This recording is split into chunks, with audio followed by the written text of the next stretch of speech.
Hi, what's up, everybody? Welcome back to my channel. My name is Mariah.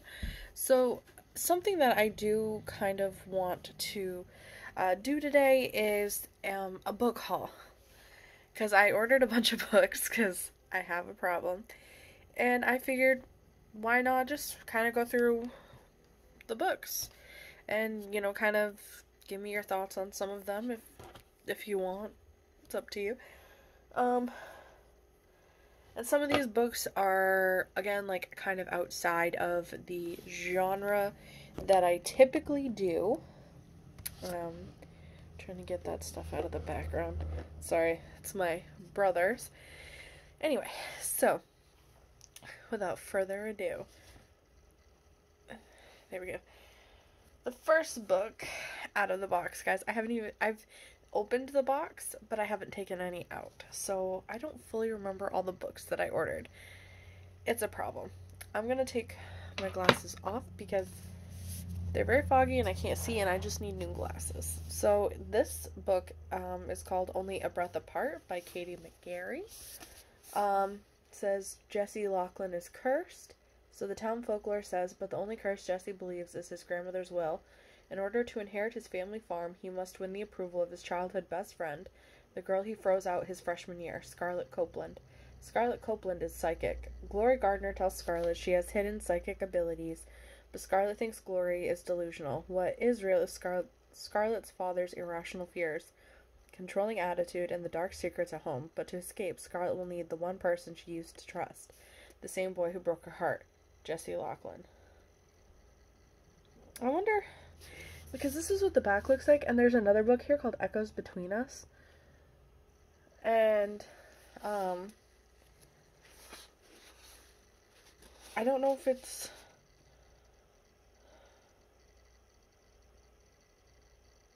I wonder if it's just, I think these are just standalones. This book did come out in 2019. So, yep, there's that first book. Let's see, what's the second one here?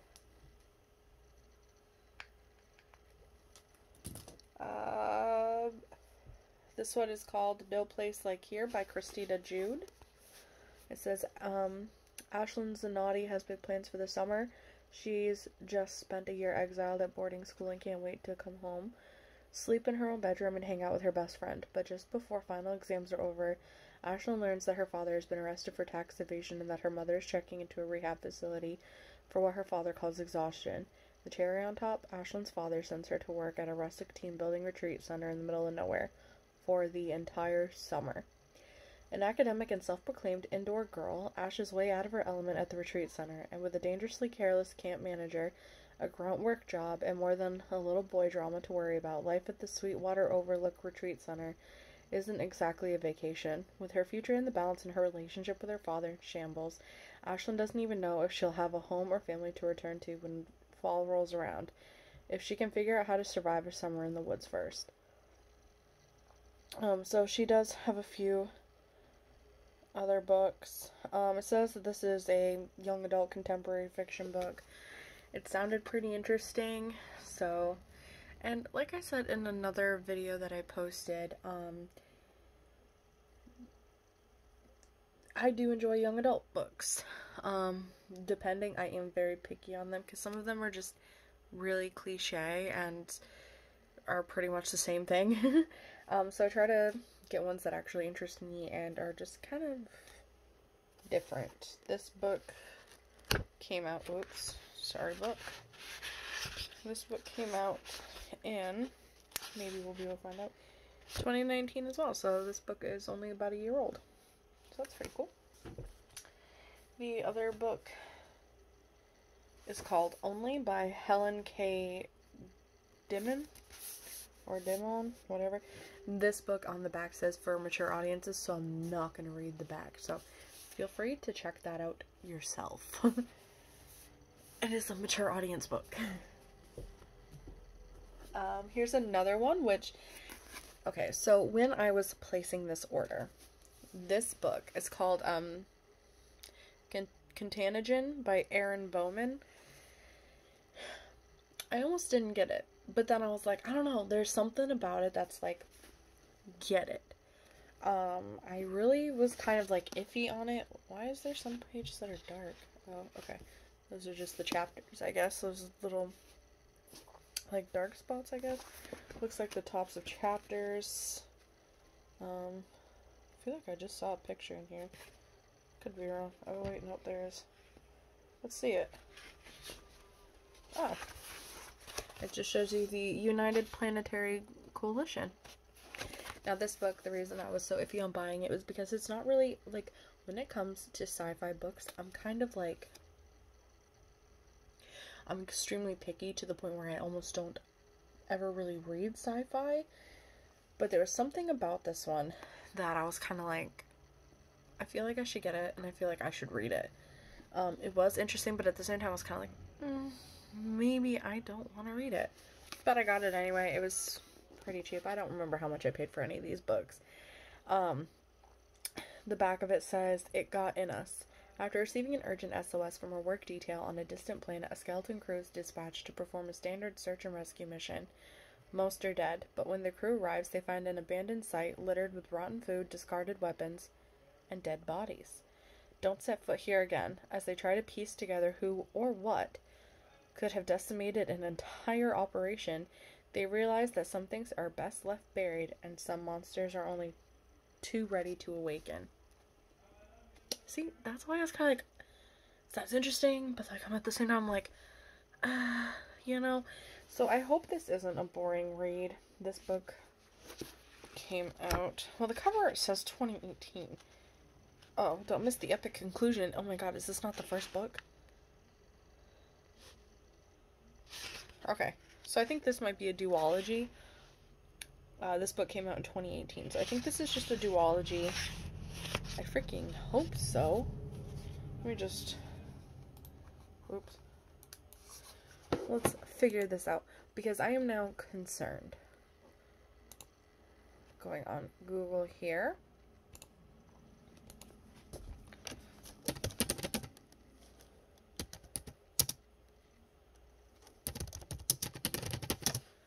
Let's see.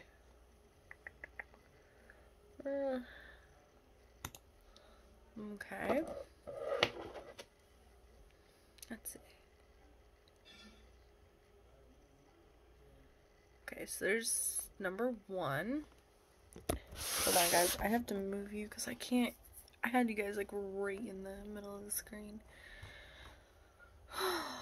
Okay, so I'm just going to assume again it is a duology. Let's look up the author.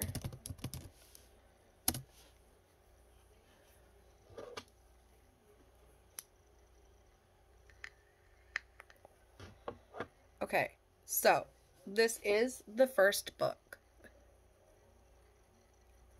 And there is a second book, which is Immunity.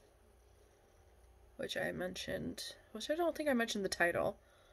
But, from what I'm seeing here on Goodreads of what they have of the author, it is a duology. So, which isn't bad. I mean, I do like standalones, but I also don't mind a series, and I actually really don't mind duologies, so that's a good thing. I do have a whole series in here, because the first book sounded interesting, and, sorry, I'm a little cold now, so I bought the whole entire series. I have no idea if I'm gonna like it. I've never read anything by this author, but they were all really cheap, so I was like, well, why not just get them? So I did, so hopefully they're not really bad, and I can at least get through them. We'll save those ones for last, because I have to figure those out. So another book I have is called What Light by J. Asher. It's really pretty. I don't know if you guys can tell on here, but the actual letters of like the author's name in this, they're actually pretty shiny. So, and they got a feel to them. It's really cool. I like the feel of this book. I like the, I don't know, I like the way they made this one. So it doesn't really give me much of a thing here on the back. It just says Sierra wants to understand. Caleb hopes for redemption. Together they could find true love if they have the courage to accept it. So that's pretty much all it's saying, because on the back it's just some reviews by the New York Times Book Review and Entertainment Weekly. So that's kind of all they gave. I looked up the book and it seemed promising, so I'm excited. Probably the most lighthearted book out of all the ones I bought. Put that one to the side because that's part of the series. This one is called Run Away With Me.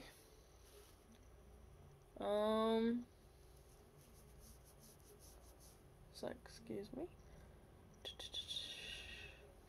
So, I also got this book. I don't know. I think this might be a young adult book. I'm not 100% sure. This book came out in 2017.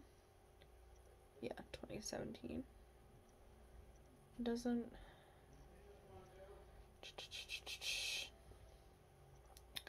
So...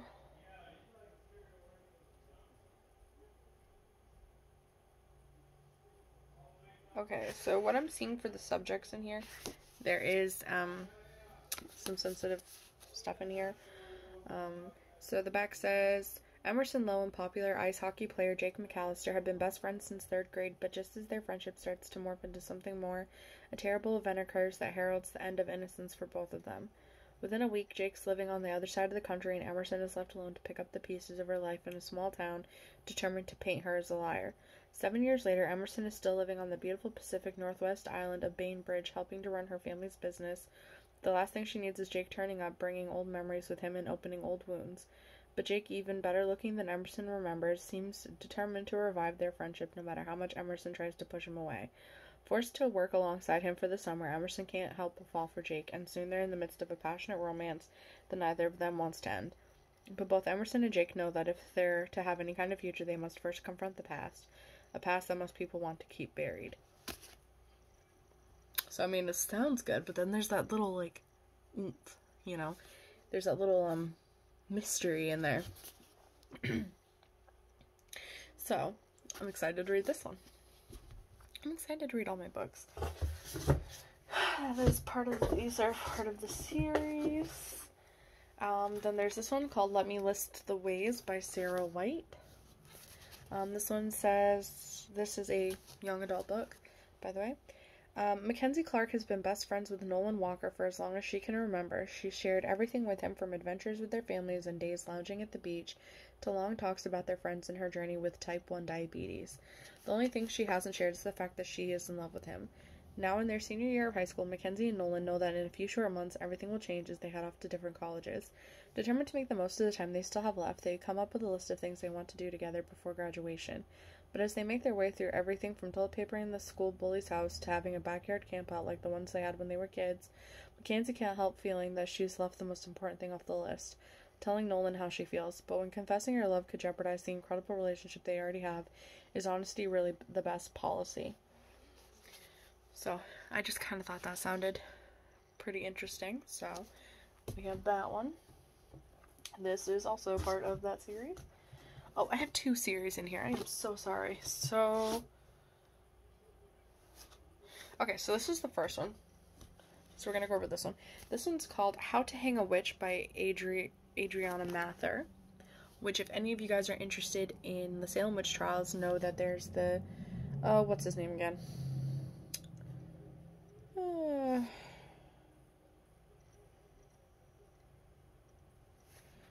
Oh, what was his name? Okay, whoever the Mather guy, I don't know why, but I cannot remember his name. She's a descendant of his, and he was the one that was, like, helping with, like, putting the witches on trial and stuff, so this book is kind of interesting. And it says, Samantha Mather has moved to Salem, Massachusetts, the site of the infamous witch trials. It would be tough for anyone to start out over in the middle of high school, but when your great-great-great-great, add a few more greats to that grandfather, was the one putting the accused witches on trial, your family reputation has a way of preceding you, so Sam isn't entirely surprised when she's targeted by a group of girls known as the Descendants. You can probably guess who their ancestors were, right? Yep, the witches. As if dealing with the checkered family past wasn't enough, Sam finds herself confronted by a handsome but seriously stubborn ghost.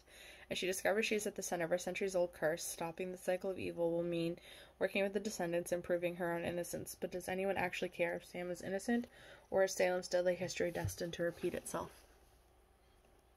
So I thought that was pretty interesting. And then she made, the same author, made a second book called Haunting the Deep. I think this is this is just a duology, if I remember. And then this one is, Samantha Mather never imagined she'd find herself at the center of a new curse, but with the increasingly vivid dreams of the Titanic tormenting her at night and unexplained objects and haunting visions materializing through the day, Sam's forced to accept the terrifying truth that the Titanic is calling to her. Ultimately, Sam and the descendants, along with some help from heartthrob Elijah, must unravel who is behind the spell that is luring her even further into the dream ship, and closer to sharing the same grim fate as its ghostly passengers. The thing about this one, okay, so I was super excited about the first book, and I was like, oh yeah, I gotta get this, and then I found out there was the second one. So then I was reading what this one was about, and I was like, how does the Salem witch trials and the Titanic go hand in hand? Like, that's a lot. So I bought this one, not because I was super interested in this one, because it just sounds like so weird. After reading about the Salem witch trials, I was like, I'm gonna get this and see how this author combines the Salem witch trials and the Titanic together, because I'm curious, because they're not the same thing. So it's very weird that the second book is about the Titanic and the first one's about the Salem witch trials. I think this one's gonna be a good one. I have my doubts. I hope she proves me wrong, but I have my doubts. Alright, and the last book before we get to the bigger series, this one I was super excited for. It's called The Woman in the Mirror, and it's by Rebecca James. This is a chilling modern gothic novel, by the way. For more than 2 centuries, Winterbourne Hall has stood atop a bluff overlooking the English countryside of Cornwall and the sea beyond. Enshrouded by fog and enveloped by howling winds, the imposing edifice casts a darkness over the town. In 1947, Londoner Alice Miller accepts a post as governess at Winterbourne, looking after twin children Constance and Edmund for their widower father, Captain Jonathan de Grey. Falling under the de Grey's spell, Alice believes the family will heal her own past sorrows. But then the twins' adoration becomes deceitful and taunting. Their father, ever distant, turns spiteful and cruel. The manor itself seems to lash out. Alice finds her surroundings subtly altered, her air slightly chilled. Something malicious resents her presence, something clouding her senses and threatening her very sanity. Now, before I continue on with this, I just want to say, at the beginning half, when I read the description of this, all I could think of was dark shadows. You know? I hope y'all know what I'm talking about. But it gave me dark shadow vibes. But then all of a sudden it turned around and was like, oh, the twins are, they're not doing good. The father is now spiteful. And I'm like, well, I think we started off in dark shadows and we've just veered off somewhere. Anyway. In present-day New York, art gallery curator Rachel Wright has learned she is a descendant of the de Greys and heir to Winterbourne. Adopted as an infant, she never knew her birth parents or her lineage. At long last, Rachel will find answers to questions about her identity that have haunted her entire life.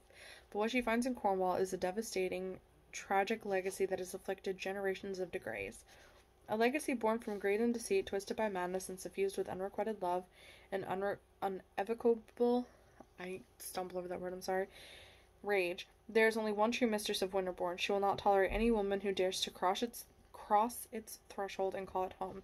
Those who do will find only a reflection of their own wicked sins and an inherited vengeance. I thought it sounded interesting.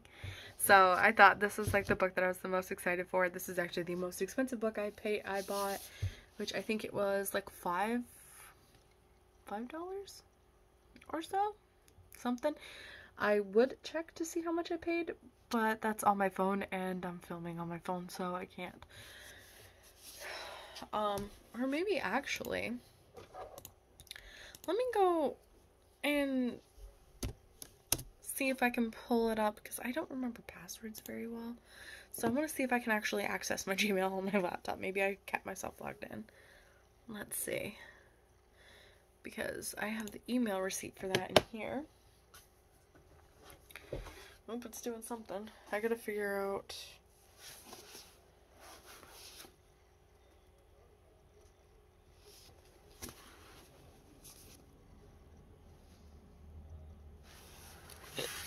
I gotta figure out how these go. Well, because here's my receipt in here, but it never tells me how much it is. Okay, so I did leave myself logged in. Let's see.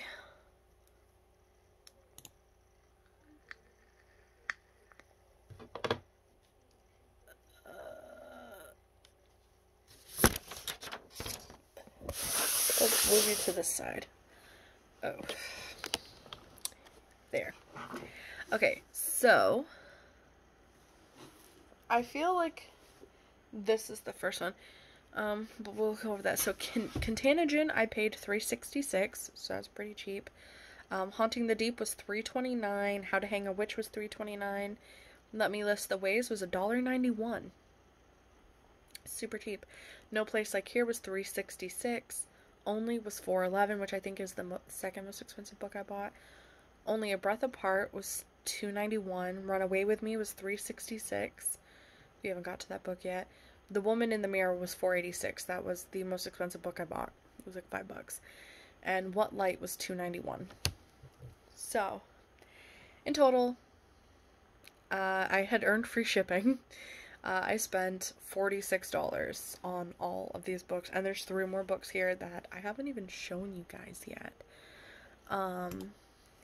Let's see.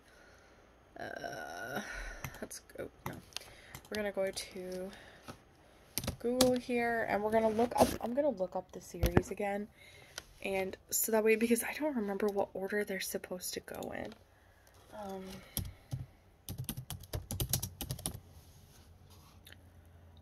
There we go.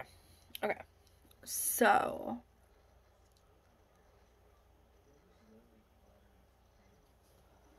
let's. Oh god, there's so many. I thought I ordered the second book. Fuck. Oh, it shows me on the back. Oh my god, I didn't even have to Google it. Okay. So I thought I ordered the second book, but I guess I did not.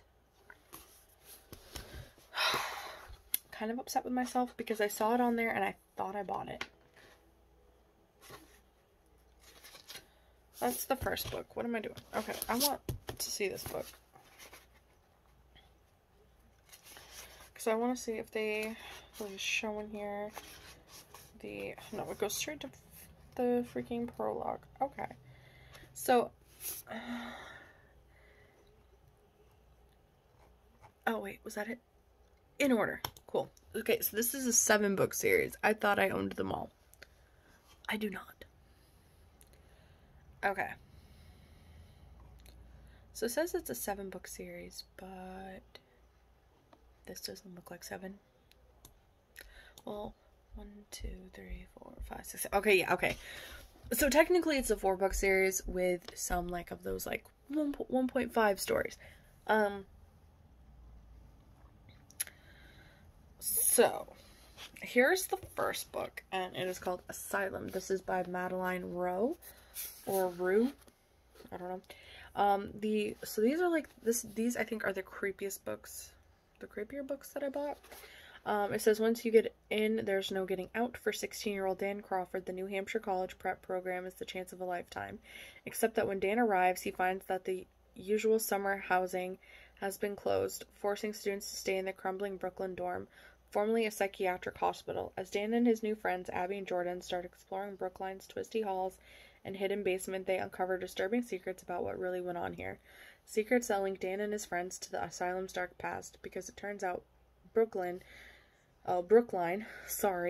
was no ordinary psych ward, and there are some secrets that refuse to stay buried. Featuring haunting found photographs from real asylums, this mind-bending reading experience blurs lines between past and present, friendship and obsession, genius and insanity. Well, let's take a look at a photo. We'll go near the beginning. And so I thought that was kind of interesting that they included those kind of photos. So here's one. Oh yeah, by the way, this might be disturbing. So that's what the first picture is. I'm not going to go any more into it. So then there's this one. And then there is a 1.5 called The Scarlets. I do not have it. I thought I did. I thought I had it, but I didn't. And then it goes Sanctum, which I thought I ordered, but I did not. The Bone Artist, thought I ordered, but I did not. Catacomb, didn't order. I didn't think I ordered Bone Artist. What am I talking about? The Warden, don't have that. And then there's Escape from the Asylum, which is number 4, which is right here. Which says here, bonus sneak peek of House of Fears, which is, oh wait, no, that's not it. Right, this is what I wanted. An Asylum prequel. So of course I had to buy that. But I thought I could have sworn I bought that. Now, I have this one here called the Asylum Novellas. So what stories are in here? Do we have? Oh, okay, so I do have the Scarlets, the Bone Artists, and the Warden. So, the issue with having them like this is I'm going to read Asylum, read Scarlets, and then I have to stop reading this one after Scarlets because I need to read Sanctum. Then I can come back and read the Bone Artist, and then go read Catacomb, come back and read the Warden, and then I can read Escape from the Asylum. So this is going to be a very complicated series to read. At least I have the number 1 and 1.5 book out of the series. So there's that. I do plan on trying to get the rest of them because they seem really interesting and just kind of cool to have. Those books were all like, I think like $2 and something or $3 and something a piece. So yeah. So thank you for joining me for my book haul and talking and, you know, letting me just drone on about these books. Eventually we'll be doing another book haul. I don't know if I ordered more books. Let me go check my email. It's a problem. But at least I'm getting through them, I think, fairly quickly. Although I'm reading the new books that I've been buying, whereas I have a lot of books that I already own that I haven't read. On my bigger bookcase, right there. And, I feel like they might be neglected. So, it's okay. Well, those ones, a lot of them, they're all the same genre. And these ones are different. And I think that's why I've even read these ones. So, nope, that was my last one. So, I actually don't have another book order coming in anytime soon. I think when I get paid again, I am going to go and look around online to see if there's more books. Try to find the other Asylum books because I completely screwed that one up. So, again, I thought I had Sanctum in there. Because I remember seeing it right there on the website. Well, anyway, that's about it for today. Just wanted to do a little book haul with you. Thank you guys for sticking around. If you have any questions about the books, just say it in the comments below, and I'll try to answer them the best I can and send you guys links to things, or you want to do it yourself, that's fine. So, yeah. Y'all have a great day, and stay safe out there. Bye!